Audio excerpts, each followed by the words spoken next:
ये कहानी है एक रहस्यमय जंगल की। अरण्यपुर के पास एक बहुत घना जंगल था। उसी जंगल के थोड़ी दूरी पर एक गांव था। गांव के बुजुर्ग हमेशा समझाते थे, एक इस जंगल में मत जाना, यहां जादुई शक्ति है। एक दिन आरव और कबीर घूमते घूमते जंगल के पास जाते हैं। आरव जंगल की खूबसूरती देख के पागल हो रहा था, लेकिन कबीर बहुत डरा हुआ था। दोनों मिलकर जंगल को देख रहे थे। आरव ने उत्साह से कहा, चलो थोड़ा अंदर चलते हैं, बस थोड़ा सा ही। कबीर ने तुरंत मना किया, नहीं, हमें गांव लौटना चाहिए। बुजुर्गों ने मना किया है, लेकिन आरव की जिद के आगे कबीर झुक गया। दोनों धीरे धीरे जंगल में प्रवेश कर गए। शुरुआत में सब सामान्य था, पेड़ पौधे, बेलें, झाड़ियों और जंगली फूल। लेकिन जैसे जैसे वे अंदर बढ़ते गए, जंगल बदलने लगा। पेड़ों की शाखाएं इतनी घनी हो गईं कि रोशनी नीचे तक पहुंच ही नहीं रही थी। चारों ओर अजीब सी खामोशी छा गई थी। अचानक दूर कहीं एक हल्की सी नीली रोशनी चमकी। दोनों ठिठक कर रुक गए। देखा, मैंने कहा था ना, यहां कुछ रहस्यमयी है, आरव बोला। कबीर कांपती आवाज में बोला, यह ठीक नहीं है, हमें लौटना चाहिए। लेकिन रोशनी जैसे उन्हें अपनी ओर बुला रही थी। वे चलते चलते एक खुली जगह पर पहुंचे। वहां धुंध फैली हुई थी और बीचों बीच एक विशाल जादुई चीज उन्हें दिखती है। वहां एक प्राचीन वृक्ष खड़ा था। उसकी जड़ों से वही नीली रोशनी निकल रही थी। दोनों पास पहुंचे ही थे कि अचानक एक गहरी आवाज गूंजी, कौन हो तुम छोटे यात्रियों, क्यों आए हो मेरे क्षेत्र में? दोनों डरकर पीछे हटे। तभी वृक्ष की छाल पर धीरे धीरे एक चेहरा उभर आया। वह वृक्ष बोल रहा था, मैं इस जंगल का रक्षक हूं। सदियों से कोई यहां तक नहीं आया, लेकिन अब जब तुम पहुंच ही गए हो। ये आवाज सुनकर दोनों बहुत डर गए। दोनों के पैरों तले जमीन खिसक गई, लेकिन अब उनके पास और कोई विकल्प नहीं था। वृक्ष ने गड़गड़ाती आवाज में कहा, तुम्हें उस अंधेरे मार्ग से होकर नीला रत्न लाना होगा। सामने सुरंग। अजीब आवाजें गूंजी, फुफकार, चीखें। कबीर डर से कांप रहा था, लेकिन आरव ने उसका हाथ थामा। हम दोनों साथ हैं, डरो मत। वे धीरे धीरे भीतर बढ़े। हर कदम के साथ अंधेरा और गहरा होता गया।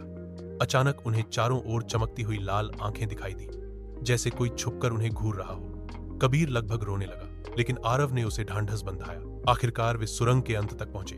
वहां एक चट्टान पर नीले रंग का चमकता हुआ रत्न रखा था। जैसे ही आरव ने उसे उठाया, पूरी सुरंग नीली रोशनी से भर गई और सब अजीब आवाजें शांत हो गईं। वे दोनों सुरक्षित वापस लौट आए। अब उनका अगला पड़ाव था। अचानक उनके सामने 3 दरवाजे प्रकट हुए, एक लाल, एक हरा और एक काला। वृक्ष ने कहा, केवल एक दरवाजा तुम्हें आगे ले जाएगा, बाकी 2 में जाल है। आरव सोचता रहा। कबीर ने देखा, नीली रोशनी। आरव, मुझे लगता है यही सही है, कबीर बोला। दोनों ने हरे दरवाजे को खोला और भीतर कदम रखा। अगले ही पल वे एक उजाले से भरे मैदान में पहुंच गए। हवा में फूलों की सुगंध फैली थी। वृक्ष की आवाज गूंजी, शाबाश, तुम्हारी बुद्धिमानी ने तुम्हें सही मार्ग दिखाया। अब उनकी आखिरी और सबसे खतरनाक चुनौती थी। उन्हें पेड़ बोलता है, तुम्हें इस गहरी खाई पर छलांग लगानी होगी। यदि तुम एक दूसरे पर सच्चा विश्वास रखते हो तो तुम सुरक्षित पहुंच जाओगे, अगर नहीं तो हमेशा के लिए गुम हो जाओगे। दोनों खाई के किनारे खड़े थे। नीचे सिर्फ अंधेरा दिखाई दे रहा था। कबीर के पैरों में जैसे जान नहीं थी। आरव, यह पागलपन है, हम मर जाएंगे। लेकिन आरव ने उसका हाथ थामा और दृढ़ स्वर में कहा, हम दोनों साथ हैं, अगर विश्वास किया तो कुछ नहीं होगा। दोनों नीचे कूद गए। पूरा जंगल नीला हो गया। उनको एक जादुई शक्ति ने सुरक्षित नीचे उतारा। तभी पेड़ ने बोला, तुमने साहस, बुद्धिमानी और विश्वास तीनों परीक्षाएं पास कर ली। अब तुम इस जंगल के रहस्य को जानने योग्य हो। वृक्ष की जड़ों से तेज रोशनी निकली और पूरे जंगल में फैल गई। अचानक उनके सामने अद्भुत दृश्य उभरे। झिलमिलाते रत्न, उड़ती हुई रहस्यमयी आत्माएं, सुनहरी रोशनी से नहाए जीव जंतु।